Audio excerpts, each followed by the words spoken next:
Hi everyone, I'm Saranya. I run the Bombay Poetry Crawl, and today we will be talking to Adil JUSSAWALLA. Adil JUSSAWALLA needs no introduction. He was born in 1940 in what was then called Bombay, and his writings have been influencing generations of writers for decades now.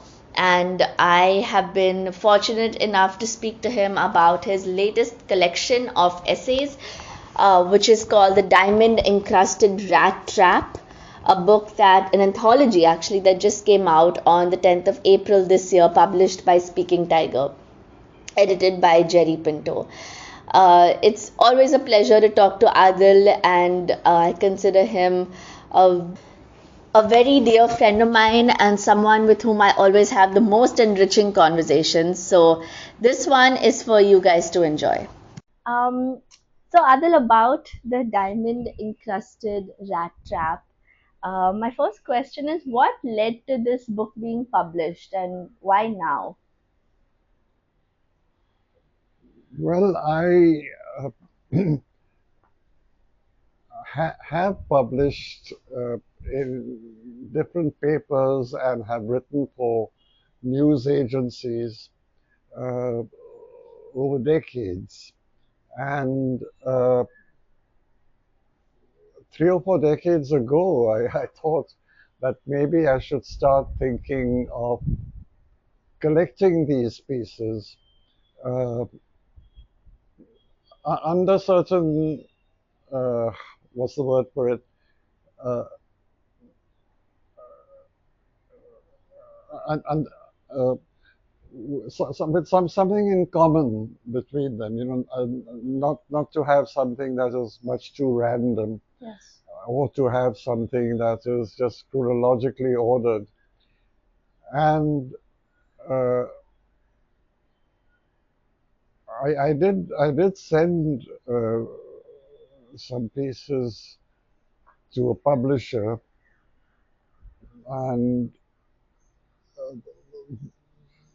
that they were accepted. And Jerry Pinto, at that time, the publisher was Aleph. He did a fine job editing them and putting them in different sections. And that book was called Maps for a Mortal Moon. Uh, then uh, there was another publisher who approached me largely because of, I forget his name, the poet who's now in the States. He was working there, and he said, let's have a kind of reader of a selection of your poems and prose. So together we made another selection uh,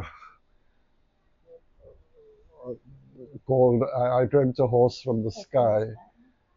So I felt, and the publishers felt, that I did have a readership, however small, for these pieces, and that I had a style of my own. So that encouraged me to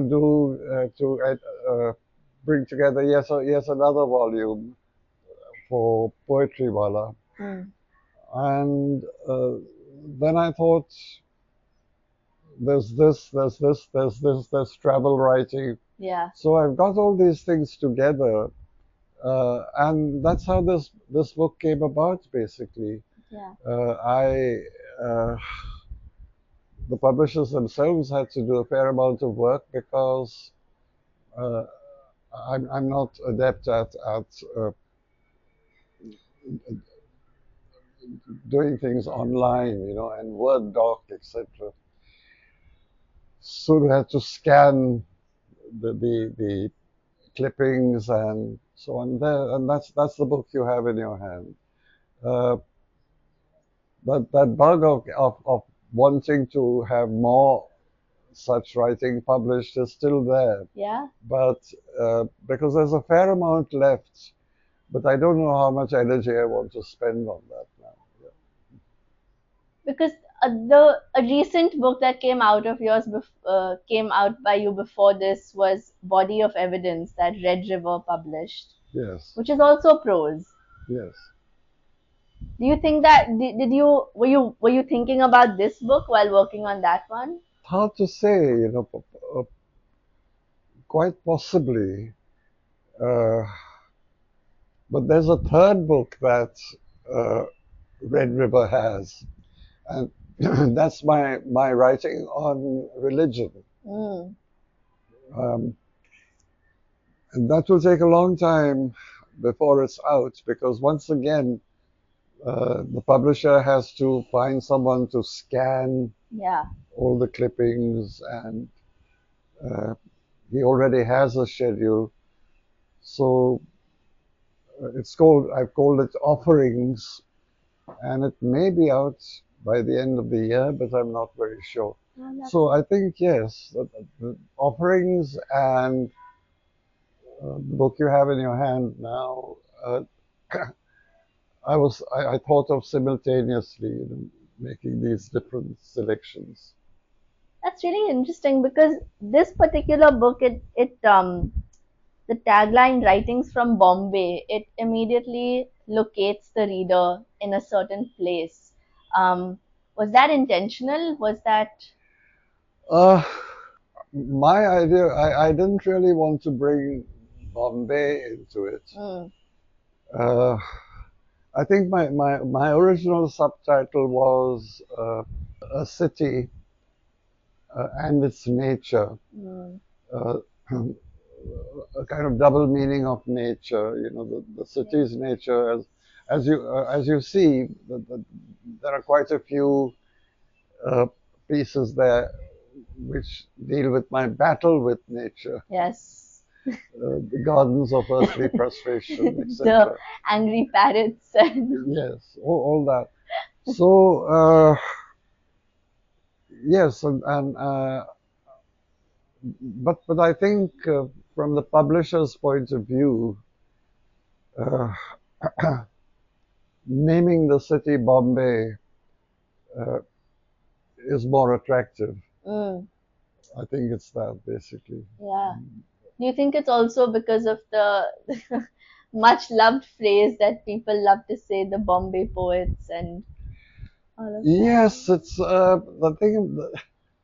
It's a much loved place, but when and I've heard this remark made about me that he's talking about his much loved city, the city I love very much.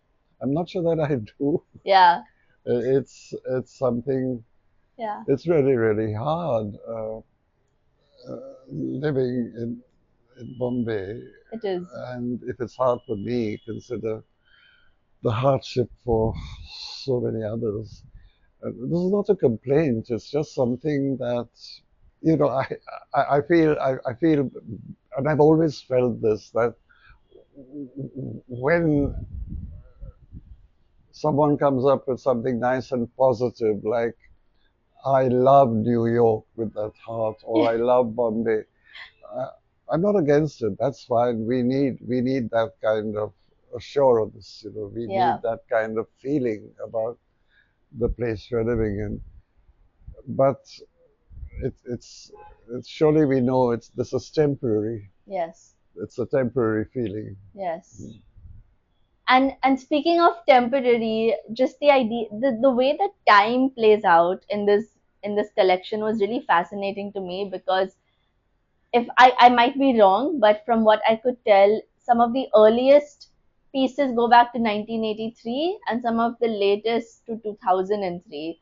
And there's no linear structure to it. They're kind of back and forth, which is really interesting to me because I remember reading one of the essays was published in 1996 and it was about the internet. It was about the network, and then right after it I had an essay from the 80s, and then after that something in the 2000s, and there was a lot of changes that one could witness, but I really wondered, how did you choose to put them in that order? I didn't, in fact. The credit for that goes to Jerry. Mm, Jerry did that. and clearly he's done it well. You know, I didn't question that, whatever he did there. Yeah. No, I would, I think left to myself, I would have chosen a chronological Yeah. order. But no, I have, I'm very happy he's done this. Yeah. Do you know why his intention was to do so? No, we haven't really had a talk about that. Okay. Yeah. Okay. So then to talk about the first piece, the Bombay Within, which is located in the Gymkhana. I found that to be a really self-aware piece because you're writing about the elite spaces while being in an elite space, and there's that bit where the woman rings the bell. Yes, yes. And I noticed that a lot of these different essays take place in different spaces in the city. Some inside a home, some at Xavier's College, some at a workplace, some at the pen office. Um, so how did you intentionally always start by situating yourself in a place and then go to Bombay around you? No, not really. In a, I moved around a lot, as a lot of us do in this city. I'm just astonished at the way people are moving around. Like yourself, you have to come from far away. And yesterday I had a visitor who had to come all the way from Ghatkopar, and she basically lives in Pune. Uh, and you know, so it's like uh, moving around. Since I had to write about something for uh, mainly for Associated News Features, Yeah. which was run by Yogi Agarwal, I an idea came to me that hey, I'll write about this, and or I'll write about that.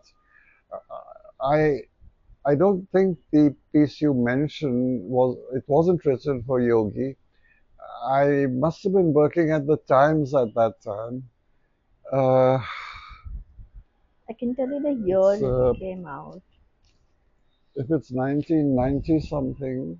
1994. Hmm. So I was at that time book reviews editor for the Sunday Times, and uh, maybe the resident editor, Daryl DeMonte, uh, he may have suggested that there's this book out, book on Bombay called The Cities Within, Yeah. and would you like to interview them? So I think that must have been it. And we arranged to meet at the Bombay Gym. Uh, I can tell you, I can tell you some reactions. Yes, please. Khalid Mohammed, who we all know, I mean, he was the uh, film critic at the Times at that time. And he had a cubicle quite near where I used to work. He said, "No, I don't like your title, The Bombay with him." So I said, "All right," but there it is. Because I was really taking off from the cities within. Yes. And if you read that book, uh, the the reason the editors called subtitled it "The Cities Within," they give a very good reason.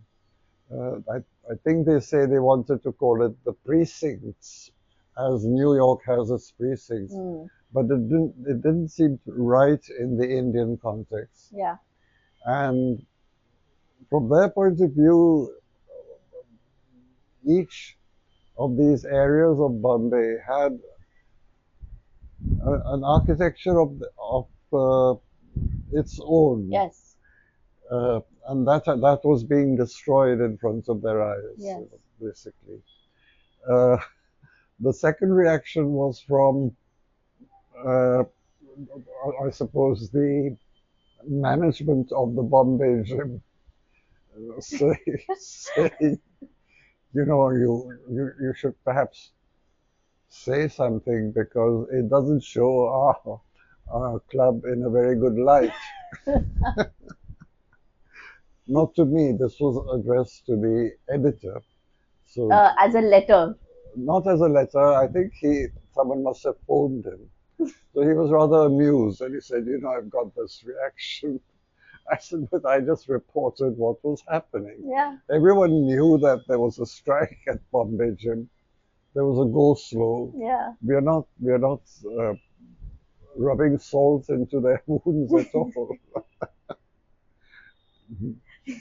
But then it's also interesting because in that essay you talked about, and I didn't know this, that that's how the Parsi Gymkhana and the Islam Gymkhana and the Catholic Gymkhana came to existence because um, during colonial rule, the, during colonial rule, Yeah. Indian people wanted spaces of their own.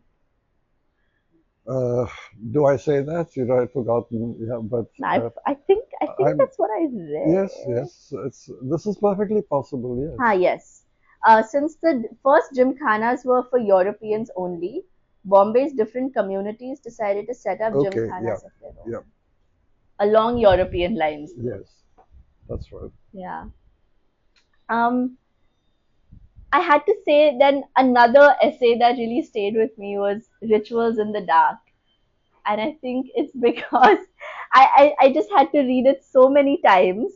And I have to ask from a creative point of view, from a writer's point of view, what was writing it like? And like, how did you root it in both reality and myth? And who was it for? And what was it for? I suppose that is one of the most personal pieces in the book. Uh, I guess it just expresses my frustration of living in this city, of me being pent up and turning into an animal and uh, upsetting Veronique. And, it's part fantasy, part real. I think the bit about injuring myself because I tried to kill a mosquito, it's slightly exaggerated, but I think that's true. Uh, so, uh, my writing, and some people have remarked on that, is can begin with a spontaneous reaction to something, Hmm. and then it goes on. So if I say that I hit my head against the table or stubbed my toe or let the milk boil over, those are those are facts, you Yeah. see, and then I make a story out of that. Yeah, it's basically that. Yeah. But it was interesting that the story led to a space of fantasy so naturally. And just to hear you say the word pent up, it just reminded me of the word penthouse, which are both city things, which I find interesting. Yes, maybe this is subconsciously there because I often, though isn't exactly a penthouse I'm living in, uh, penthouses are advertised all the time All the time. by estate agents Yes. in the most vulgar ways, and there's always been an uneasiness um, on my side of living somewhat high up, on the Mm. 18th floor. I feel I belong, I rightly belong closer to the earth. And this may be one reason why I imagine myself turning into a rodent or a hairy creature or something as a compensation for being far away from The earth. the burrows and the earth and things. There's another piece which again deals with architecture, if not a penthouse, which hasn't been recollected anywhere or collected anywhere, where I visit I visit the showroom of the Oxford University Press, which used to be in the Fort area of Bombay, and the showroom was also uh, its bookstall. And at the time I wrote the piece, there was a lot of digging up and repair work going on around it. Take a misstep and you could vanish down one of those Oh, just like gaping it is holes today. anytime. Yeah. But I end the piece by saying I emerge from that hole in New York with hair growing on my, like I've turned into a wolf Wolf. about to uh, terrorize that city. Uh, so it's like that. There's a lot of Yeah. fantasy in my writing. Yeah. Another thing that really struck me in your writing that always does is the abundance of humor. There were so many pieces, and I'm just going to read some very few ones that really stuck with me. The self-reflexive passage in A Change of Light, where you talk about the stares that you have been getting. Um, this other passage, I walked into an art gallery and made a woman scream. I Yes. shouldn't admit, but this happens far more Yeah. often. Another part, everyone gets horny during the monsoon, but I imagine it's difficult to make love on bedding underwater. Yes. Or, Yeah. bedraggled crow at the window on whom I lavish expensive cheese is meant for friends. I mean, I've been cracking up reading this, and we've talked about humor before, but please tell me about your relationship to humor in your writing. I think it's there basically to lighten my mood. Otherwise, it would, and in the process, I realized I would be uh, offending a number of people because uh, it's no joke for people living in the jopatpatis that you see now from my place. Uh, to to for them to be in their place to be inundated during the monsoon and everything, including the bedding, being ruined and so on. So I obviously uh, this kind of attempt to be light-hearted can also be seen as callous, right? And I don't mind that.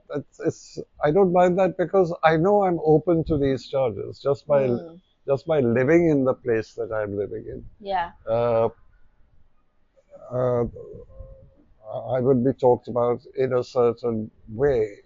Even my visitor from Pune, who came yesterday, said, "What? You had to sell your flat. You're now living in a rented place. I thought your father had made lots of money and so on." So it was not true. It was just that people associate Yeah.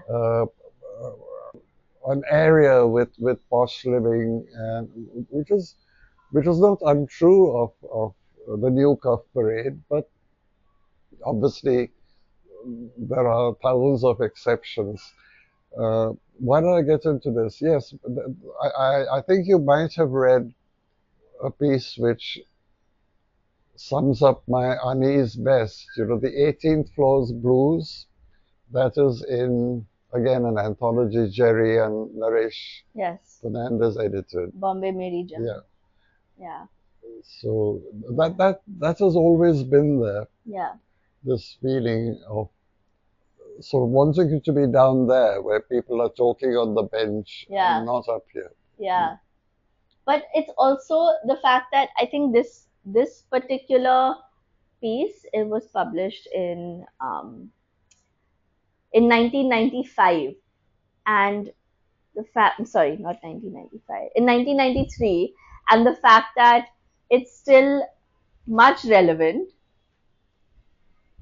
It's still so relevant today that even so many years later, how does it get flooded and not much has changed in terms of civic sense. So I think when I read, because there's a lot of these, a lot of hefty problems are dealt with in some of these essays, but then to have those moments of humor, it's kind of a relief for me as a reader as well. So that was enjoyable. No, that's good to hear because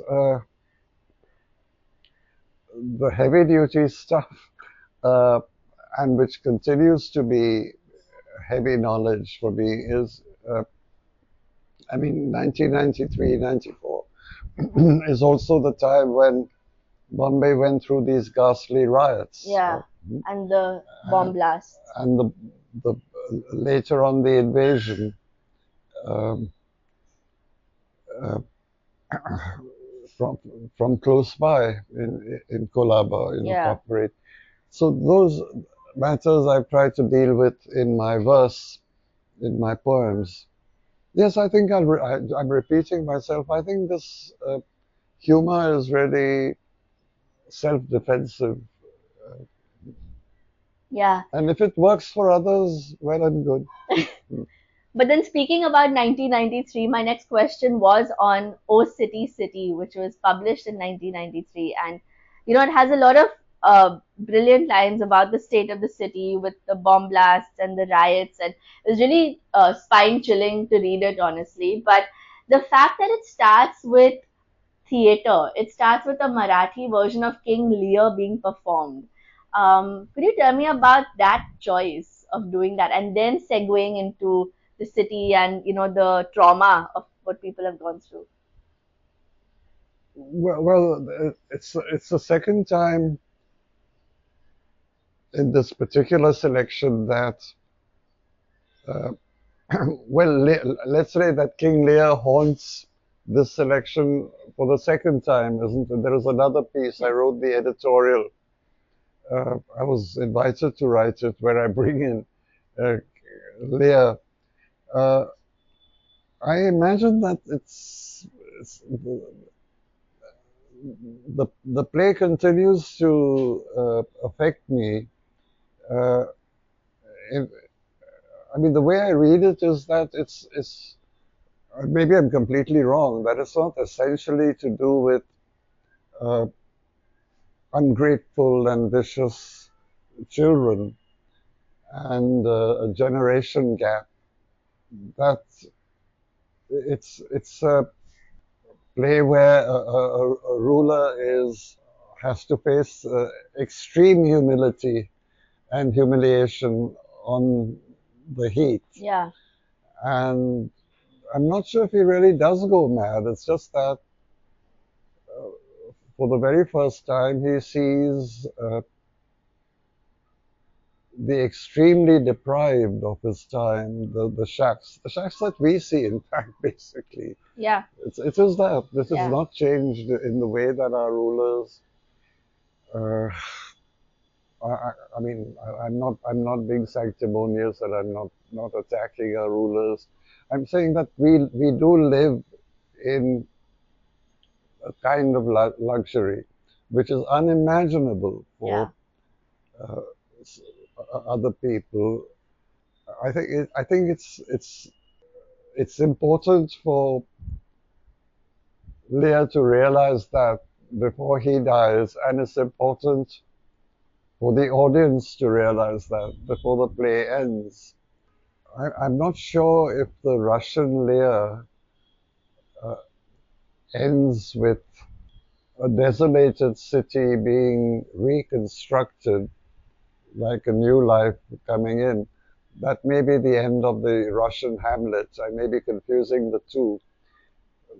But there is a sense of beginnings at the end of Lear as well, I think, of Yeah. concrete change. Yeah.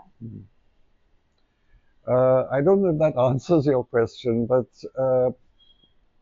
yes, I suppose Shakespeare continues to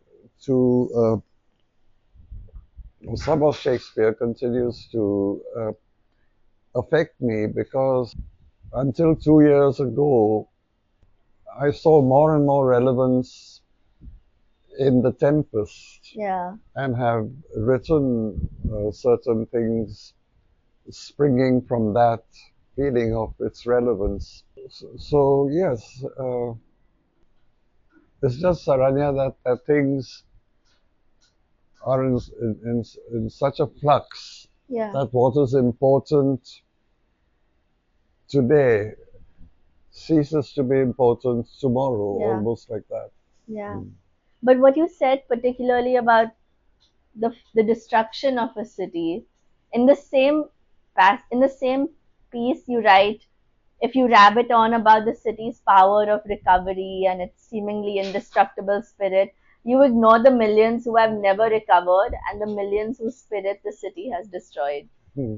which is something that we feel currently in 2025 on a day-to-day basis, with no great disaster having happened, just the difficulty of walking on my road because everything is dug up or no trees. Hmm. It's basically, it reminded me of that. Um, Yes, I think we all get tired of people who, having come through uh, a crisis that has fallen on the city, yeah, it could be a cyclone or this or that, talking about Bombay's resilience. Hey, it's not the city which is resilient. We are the survivors are forced to be resilient, yeah, but uh, those that have been damaged, surely surely a much effort and hard work has to go into rebuilding their lives. They yeah, can't do it on their own, right? yeah. This never seems to happen. I believe that But after the 93 riots, many minorities and Muslim communities had to move outside the city yes, and ghettoization. yes, And I don't think anyone's been compensated to this day for any I loss don't think so. No. by any government. Yeah, it's true. I mean, it's no particular government that can be blamed. I mean, consider Bhopal. Yeah, Have people been paid what they were meant to get? It doesn't seem like it. doesn't seem like it. But Anyway, these are, we can go on.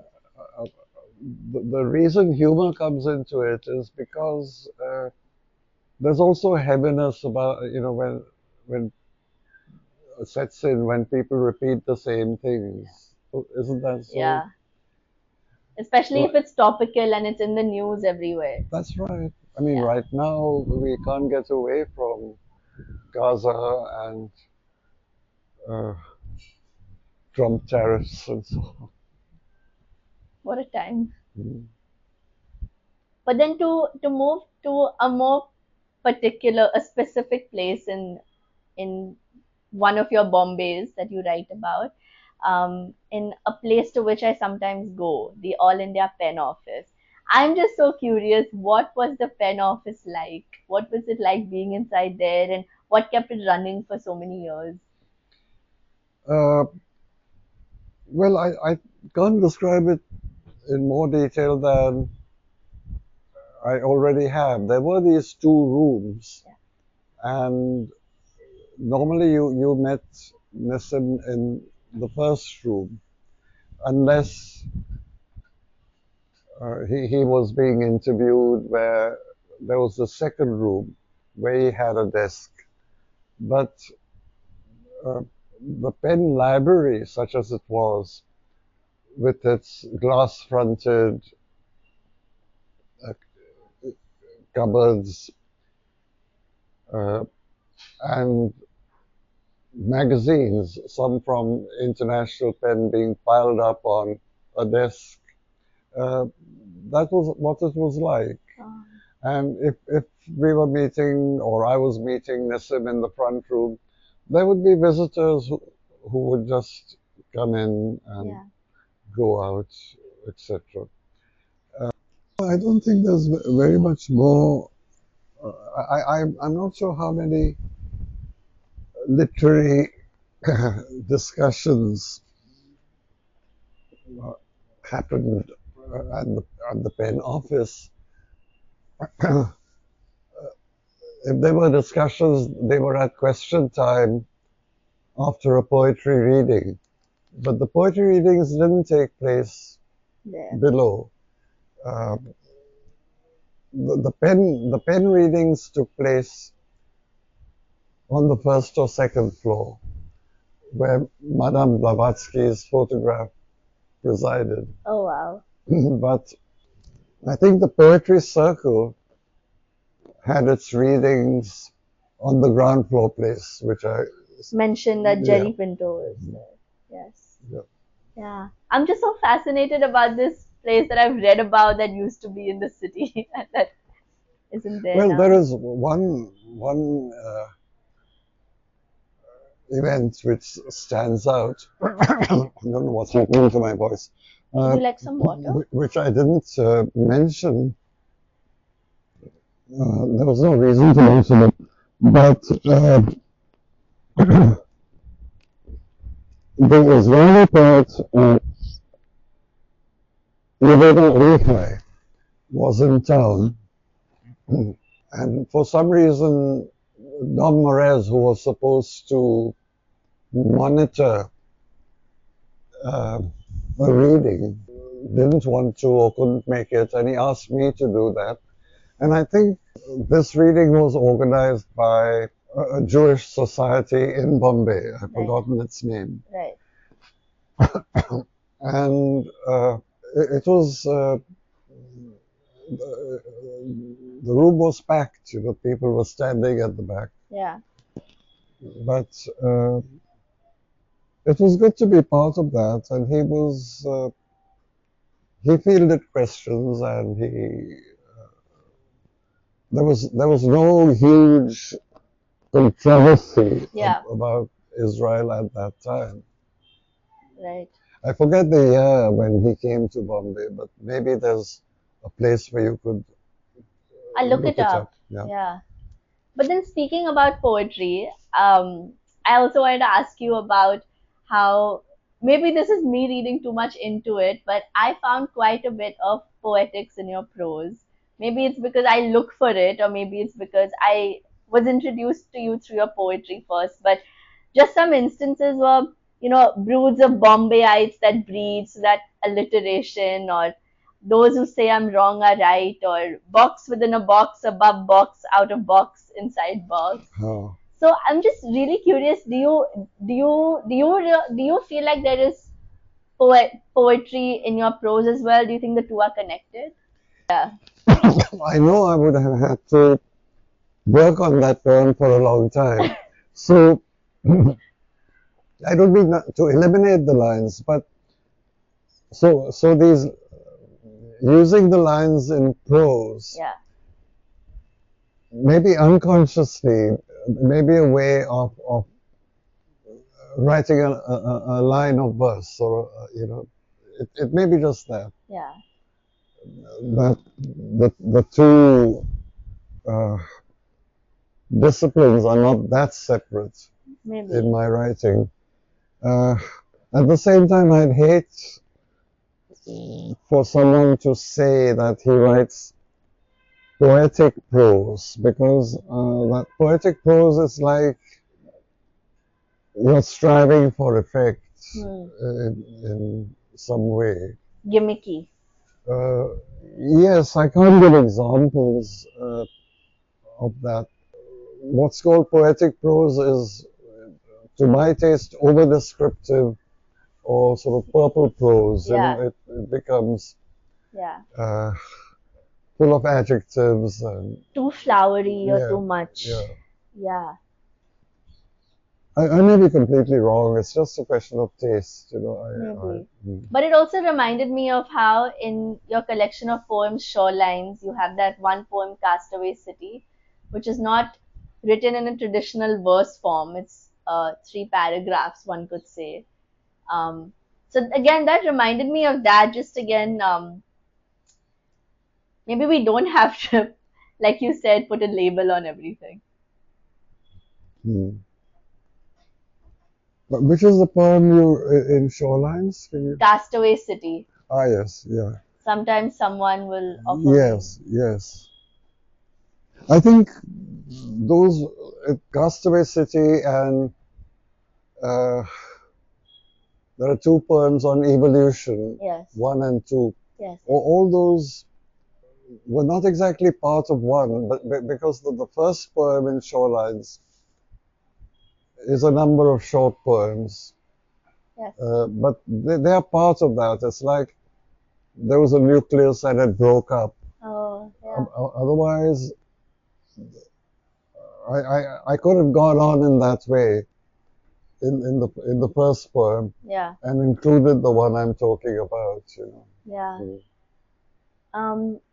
Again, to zoom in on the style of writing in this, there's this one passage that stood out to me that got me curious about whether you think about how the I will be read in these passages. Yeah, so there's this one passage. As the sledgehammers of demolition crews send shivers down the buildings in Bombay, I vibrate in sympathy. And I found that maybe this is again the way that I'm used to reading poetry, but we're always asked to think about who the I is, the recurring character. So when you write essays like this, do you think about who the narrator is? Is it an extension of the writer? How do you think about that? Yes, it is. It is. I mean, though I often do say, I do point out that this is not an exclusive feeling. We share this feeling. But when I say I, and uh, like the top story becoming loose or something like that, I'm Yeah. referring to myself. Yeah. Yes. Yeah. I saw multiple different literary traditions or cultures kind of coexisting. So you brought in, for instance, Kalidas and Aldous Huxley in the same piece, or Khushwant Singh and Wallace Stevens, or the chadars of Persian and Mughal empires, along with the gardens of the Chinese empires of Yandi, or for instance, Sita and Ganymede together, or Nandalal Bose was talked about, and the following paragraph was Oscar Wilde. So I'm just curious how what was the was this specifically chosen to do so, or is this just how you say you would think No, as a writer? it comes in the writing. I think this is, again, uh, the sort of free association Yeah, that uh, happens when people are writing verse. Uh, but there's no reason why it shouldn't happen when we are writing prose. yeah, That's just the way the mind works. yeah. Yeah, my mind works. Do you ever feel sometimes that while writing prose, you have to over explain, or how do you rein it in? Uh, One thing I'm wary of is over explaining. Uh, and when I reread some of my more didactic pieces, or if you say editorial pieces, which have a which have a point to prove, or which have a certain logic, uh, I can't say that I'm very happy with them. Uh, there's one piece where uh, which I wrote for the Indian Review of Books. There used to be a journal by that name. Because I was asked to write by the editor saying, what does reviewing a book entail? And I called it, the book should be the thing. And I find it too preachy and didactic. I don't like that. I don't like that part of me. That's when I think there's a destructive imp in me. That's when I want to midway blow the whole thing up by being irreverent, and saying something outrageous. We were talking earlier about nature in these essays, and you have the birds, and then you have the gardens of earthly frustration, the zen of watering plants, but then you also talk about deserts, and then you lead to cultural deserts. So I'm just interested, how does nature come into your mind? Nature is very important to me. Uh, it's just that there have to be new ways of, at least I find that is one of my tasks I set myself. There have to be new ways of uh, defining that importance, or to make the reader see aspects of nature in a new way. Uh, I was thinking about just the other day, someone who does that uh, very well is American poet Marian Moore, Mm. who will describe a bird or an animal Yeah. in very unusual ways.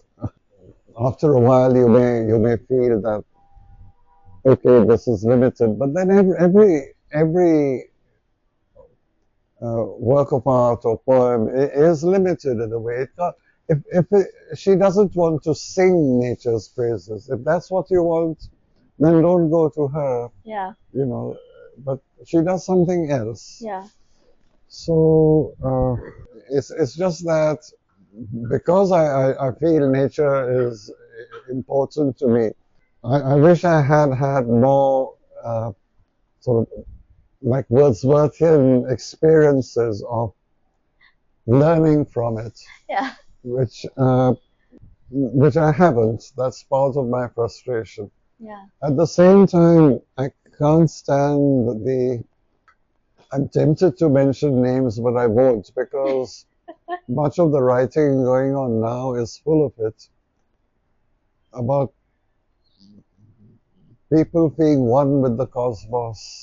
You know, Yes. so often it comes in the poetry, or even in a simple comment on Facebook. Uh, Yes. it's but that's very sort of dangerous territory. It's I think the best I can do is say there are certain things. There could even be artifacts made of stone, which after all is nature, or Yeah. rock, which in Elephanta or Ajanta,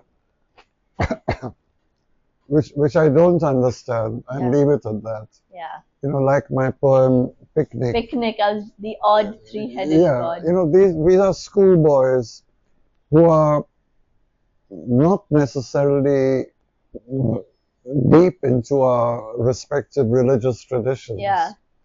Uh, it's, it's a fairly common feeling, Yes. isn't it, Yes. among a certain a generation of young people educated in certain schools to uh, not be as fully into the religious traditions Yeah. as their parents, Yeah. for example. Which is also why that poem got so. It was quite humorous because I don't know, I could be wrong, but the boys ended up repeating the names of the boats Yes. that took them, which is so cultural because those Koli boats are so important and they are prayed to by the community. Yeah. So that I found really Yeah, fascinating. but this is us, you see. If in a small poem I can achieve that, because see, we were a generation which in a sense the first to be of free India, though not entirely. There were uh, aspects of industry Yeah. which we held in awe, you know, like these big ships. Yeah. And in another essay, I think I deal with, in this book, I deal with the importance of aeroplanes in our lives. Yeah. Uh, we were constantly talking about jet aeroplanes.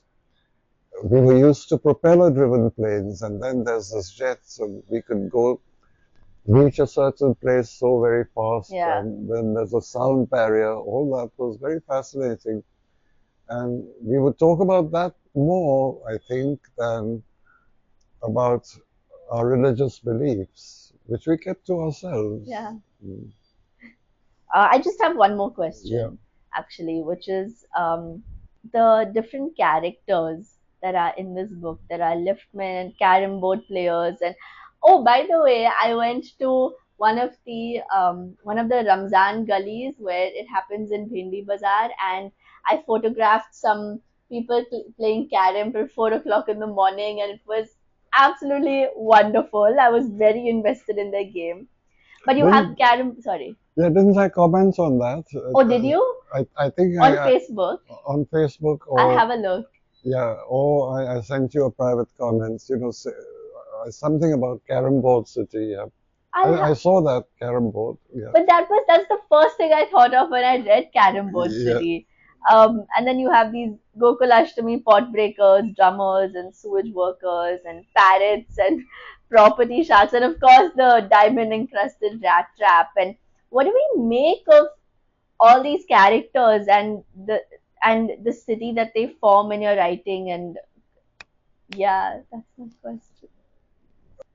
Yes, I don't think I can give them more life than that. Yeah, I don't really have a talent for using them in a novel yeah, or a long narrative. They could appear in short pieces of fiction or even as caricatures. Just everything about subcontinental culture, leave alone Asia, is too much. Ambitiously one would like to get everything in, yeah. but I mean my talent doesn't rise to that. It doesn't. So I mentioned these things, Yeah. and just leave it at that. Yeah. And I think for me, what it did was it reminded me of how it's a city of constant migration and constant movement of people, Hmm. because that's how so many different, like, diverse peoples coexist, I suppose. Yeah, and then so I just have one last question, which I'm just curious about. So, um, we have talked about this, but I wanted to get this on interview. How do you feel about being referred to as a Bombay poet? And then we'll end with that question. Uh, it's not at all a label I vehemently object to. Yeah, Uh, in fact, I would say it's okay as long as